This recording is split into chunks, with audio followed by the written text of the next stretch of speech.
Que tal a gente emprestar um conceito da física para ajudar você a enfrentar os concursos jurídicos mais difíceis? Meu nome é Leonardo Tavares, sou professor do Estratégia Carreira Jurídica e também juiz criminal no estado do Paraná. Antes de qualquer coisa, gostaria de convidar você a assinar o nosso canal do YouTube, a compartilhar conosco nossas aulas e todo o conteúdo que o canal traz. Mais que isso, acesse o link da descrição e tenha acesso gratuitamente a um material tanto escrito quanto em vídeo que nós, professores do time, professores da casa, preparamos com muito carinho para você, trazendo fundamentos do estudo jurídico para carreiras. Eu falava sobre um conceito da física. Eu me refiro à resiliência. Resiliência diz respeito à capacidade, de um modo geral, que um determinado material tem de retornar ao seu estado original ou normal depois que ele é submetido a uma determinada pressão ou tensão. Isso é basicamente resiliência. E essa é uma característica que eu considero fundamental para quem pretende ter êxito em concursos jurídicos. Afinal, a gente está tratando de empreitadas de longa duração, de muito esforço, de muita dedicação. Mas afinal de contas, o que é resiliência? O que significa ser uma pessoa resiliente? Será que significa ser uma pessoa, como dizem por aí, casca grossa? Alguém inatingível, inabalável ou algo assim? Bom, me permitam aqui compartilhar uma experiência pessoal de quando eu, pela primeira vez, comecei a compreender o que era realmente ser resiliente. Pois bem, quando eu comecei na faculdade de Direito, primeiro ano, eu tinha um estágio, e esse estágio para mim era fundamental, ele significava a minha mantença. Sem ele eu não conseguia manter meus estudos, pagar minhas despesas mensais, enfim, esse estágio era fundamental. Só que como eu comecei na faculdade de Direito e o estágio não era jurídico, logo eu perdi esse estágio, eu acabei sendo dispensado. Eu tinha algumas economias, né? E então comecei a procurar empregos, principalmente estágios na área jurídica. Eu bati na porta de várias empresas, eu procurei vários escritórios de advocacia. Inclusive, por eu ter essas economias, eu me propunha a trabalhar gratuitamente por um período, sem remuneração, até que as pessoas conhecessem o meu trabalho e pudessem aí, com mais segurança, me contratar, com mais confiança. Mas eu não consegui. Eu confesso para vocês que eu não consegui. Apesar dos meus esforços, não deu certo. Não consegui emprego, não consegui estágio. Então eram essas poucas economias que eu tinha que me mantinham naquela época. Ocorre que, na época eu até comia no RU, né, no restaurante universitário para economizar, não só o almoço, como o jantar também. Numa oportunidade em que eu estava indo jantar no RU, eu acabei sendo assaltado. Eu sofri aquilo que hoje chamam de sequestro relâmpago, né? Os agentes lá me abordaram, me levaram para dentro do meio do mato lá, né? No passeio público, enfim. E, para resumir muito, né? Eu apanhei e tive que, inclusive, fornecer senhas do meu cartão. Naquela época, inclusive, não havia esses limites de saque que hoje existem, era tudo diferente. E eles raparam o pouco que eu tinha na conta, levaram todas as poucas economias que me mantinham na época. Então, claro que o desespero começou a tomar conta. Aí eu comecei a procurar bicos, né, trabalhos informais aí para me manter, fiz alguns. E eu lembro que até com o auxílio de um grande amigo meu da faculdade, hoje é juiz do trabalho, inclusive, com o auxílio dele eu consegui um bico que era fazer pesquisas na rua. Então eu acabei sendo contratado para fazer essas pesquisas na rua e eu ganhava conforme a quantidade de pesquisas que eu fazia. Era um valor X, eu ganhava isso. E tinha um período para fazer essas pesquisas, né? Fiz duas ali, até que surgiu uma grande pesquisa, salvo engano era de cigarro, até a gente fazia pesquisas na rua sobre vários produtos, né? Então, cigarro, sabão em pó, leite, cerveja, de tudo um pouco. Até que surgiu uma grande pesquisa, essa ia remunerar bem, eu podia fazer muitas, que era de cigarro, salvo engano, e eu comecei a fazer bastante pesquisas na rua. E eu confesso para vocês que era um trabalho que eu não gostava nem um pouco. Eu sempre fui tímido, naquela época mais ainda, e era um tremendo constrangimento para mim ter que abordar alguém que eu não conhecia na rua, aleatoriamente, para começar a fazer perguntas para essa pessoa que muitas vezes estava com pressa de chegar no trabalho, estava atrasada, ou estava cansada, queria chegar em casa, e eu ali tomava o tempo dela, né, insistia nas perguntas, e essas pesquisas não eram muito curtas, ao contrário, às vezes demoravam lá 10, 15 minutos. Então, claro que essas pessoas abordadas reclamavam, muitas vezes me tratavam mal, eram desrespeitosas, enfim. Eu até compreendo, mas era o que acontecia. Então, enfim, era um trabalho que eu não gostava nem um pouco, para usar aqui poucas palavras. Mas fiz essas pesquisas. Bati o recorde de pesquisas. Eu tinha uma moto, eu tinha uma DT 180 na época, e eu ia para baixo e para cima com aquela moto, fazendo essas pesquisas, né? Principalmente mais no centro da cidade. Fiz as pesquisas, acumulei dezenas, centenas de pesquisas, e aí fui entregar. Eu lembro que era num determinado bairro, lá em Curitiba, fui entregar essas pesquisas no local, e qual a minha surpresa quando chego no local, falo lá com a coordenadora, e a coordenadora então me diz que eu havia entregado essas pesquisas com um dia de atraso. Eu tinha que ter entregue no dia anterior. Eu me equivoquei na data, me enganei, entreguei realmente um dia atrasado. Essas pesquisas não valeram de nada. A coordenadora até foi muito gentil, porque ela se sensibilizou, ela percebeu o estado que eu estava, o nervosismo que eu fiquei, o desespero. E aí ela procurou conversar comigo e tudo mais, né? Mas enfim, ela me explicou que não ia poder pagar nada pelas pesquisas e todo o meu trabalho foi em vão, desses 2 ou 3 meses, para tentar reunir economias novamente. Eu saí do local, eu confesso para vocês que eu não tive nem forças de subir na moto para ir para casa.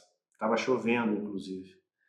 Eu sentei no meio-fio, na calçada ali, e pela primeira vez, eu acho, na vida adulta, eu chorei assim para valer, eu chorei como nunca.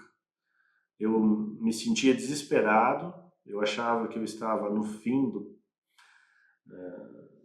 no fim do túnel, né, sem luz nenhuma, no fundo do poço, enfim, e eu chorei muito, chorei para valer, por minutos, talvez hora ali, que era interminável. Mas, claro, a gente tem que reunir forças, eu levantei num determinado momento, fui embora e fui tentando assimilar esse grande impacto aí na minha vida. E sempre daí me prometendo de dar o máximo que eu pudesse dali em diante para sair dessa situação, né, dessa situação precária, dessa insegurança financeira, enfim. E retornei à faculdade, né, porque na época eu até faltei várias aulas na faculdade justamente para fazer essas danadas aí dessas pesquisas.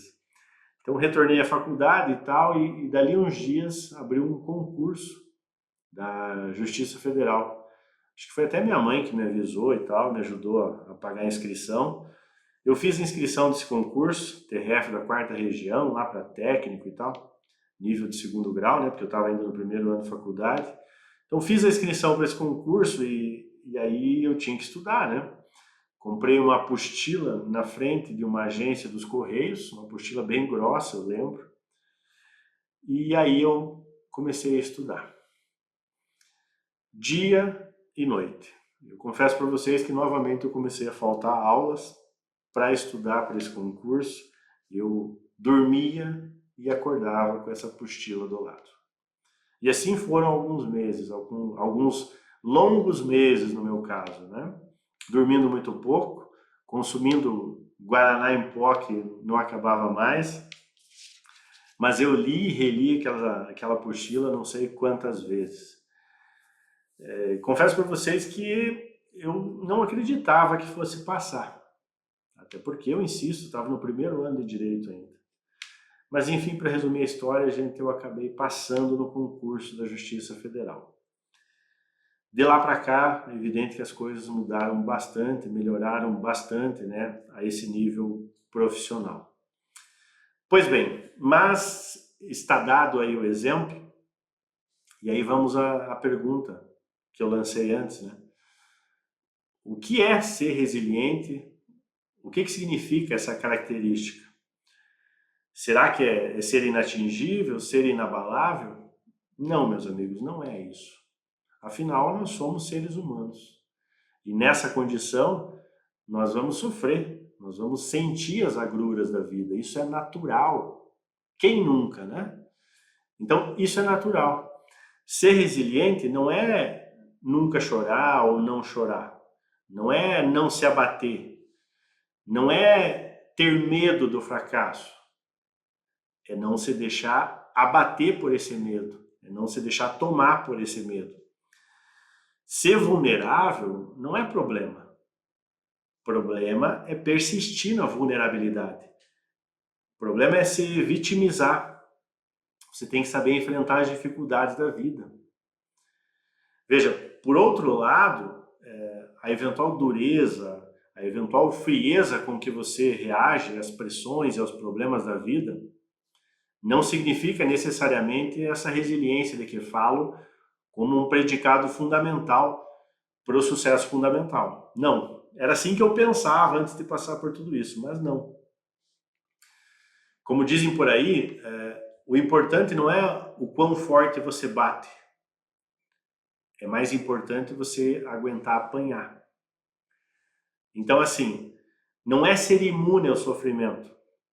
Nós estamos falando de algo muito mais relacionado à capacidade que as pessoas podem ter de se regenerar. O fracasso ele não é vergonha. Vergonha é não tentar. Mesmo para as pessoas que pensam que estão no fundo do poço, e eu cheguei a pensar isso, uma coisa é certa, né? Não adianta você continuar cavando para baixo. Pense assim, né? Vamos voltar um pouco de física, pense em alguns materiais. Qual material seria mais resiliente? Um vidro bastante espesso, resistente, ou um pedaço estreito de borracha?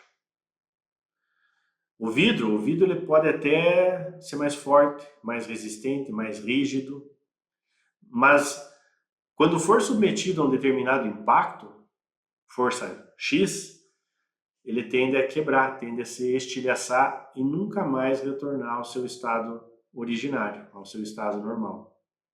A borracha, ao contrário, ela pode ser tensionada e até pela maleabilidade que ela tem, pela flexibilidade que ela tende sim a voltar ao seu estado originário. Então, meus amigos, ser resiliente está muito mais relacionado a uma capacidade de adaptação que as pessoas têm. Ser resiliente não é somente você aguentar as grandes pancadas da vida, como perder emprego, ser assaltado, perder o trabalho de muitos meses porque entregou atrasado. Saber suportar tudo isso faz parte da resiliência também, significa resiliência também. Mas talvez para quem se prepare para concurso, a resiliência ela tem que ser cultivada no dia a dia. No sentido de você suportar a disciplina, suportar o cotidiano, suportar um dia a dia maçante de estudos, abrir mão de atividades de lazer ou atividades mais prazerosas. Ser resiliente, muitas vezes, significa aceitar e desenvolver o hábito. E mais que isso, é se submeter a essa rotina, esse dia a dia que não é nada bom, convenhamos, em muitas circunstâncias é desagradável, mas de uma forma otimista, pelo menos, ou construtiva, vá lá. Porque ser resiliente não é ser pessimista, nada disso. Você não pode se deixar atingir por aquilo que eventualmente chamamos de síndrome de Hardy. Hardy, para quem não sabe, é um personagem de um desenho animado da Hanna-Barbera, ainda do século passado. Era uma hiena, o Hardy era representado por uma hiena que parecia viver em depressão, porque ela só reclamava da vida, né? Ó céus, ó a vida, ó azar, né? Então, não é isso, ao contrário, é tentar encarar esse dia a dia, esse caminho, essa luta, com algum tipo de otimismo e de uma forma mais construtiva. Ao invés de reclamar, talvez, você tem que lembrar que existem muitas pessoas que gostariam de estudar e não têm condição para isso, não têm as condições que você tem. Se você tem que estudar no final de semana, por exemplo, por que não começar cantando? Eu fazia isso, sabia? Era um método que eu particularmente achava interessante no meu caso. Então, às vezes eu tinha que estudar no domingo de manhã principalmente, e aí eu começava cantando uma música do Raul Seixas, não sei se vocês conhecem. Hoje é domingo, missa praia, céu de anil, tem roubo no jornal, e assim vai a música. É uma música do Raul Seixas. E era uma maneira que eu tinha de me autoanimar para aquela empreitada difícil de final de semana, onde eu abria a mão de estar junto com amigos, com a família. Eu cansei de estudar enquanto a família estava viajando, na praia, enfim. E eu me dedicava aos estudos e procurava fazer isso, né? Construindo pontes breves para a felicidade ou para um menor sofrimento nessas circunstâncias. E veja, se você tem saúde, se você consegue ler, se você tem algum grau de inteligência, consegue assimilar o conteúdo, pois bem, crie o seu método, porque o resto depende só de você. Não existe uma fórmula pronta, uma tática única para você ter êxito nos concursos. Você tem que se auto-reconhecer e criar as suas fórmulas, os seus métodos para desenvolver a resiliência, para trabalhar esse seu dia a dia, essa sua rotina. É complexo, né? Pelo que a gente está falando até agora, você já deve ter percebido que a resiliência envolve muita coisa. Envolve até a gestão emocional. Sim, a administração das emoções é fundamental para quem está nessa empreitada de estudo para concurso. Se de um lado isso é complexo, por outro eu posso dizer para você que essa é uma competência que você não nasce com ela, você desenvolve. Você desenvolve durante toda a sua vida.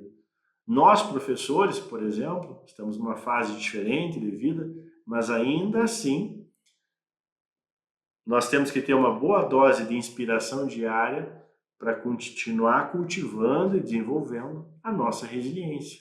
Então, não é diferente. O que eu quero deixar de mensagem final, né, depois dessas explicações? Desenvolva sua aptidão para borracha na preparação para os concursos. Não seja escravo da mediocridade. Faça de você a sua melhor obra na construção do conhecimento. Dê o seu melhor nas circunstâncias que você tem. Enfim, seja resiliente que no final tudo vai dar certo. Se inscreva no nosso canal, deixe seu like, comente aí o nosso vídeo. Você também pode baixar todo o material por escrito e em vídeo que nós preparamos gratuitamente para você. Grande abraço do professor Leonardo e até uma próxima oportunidade.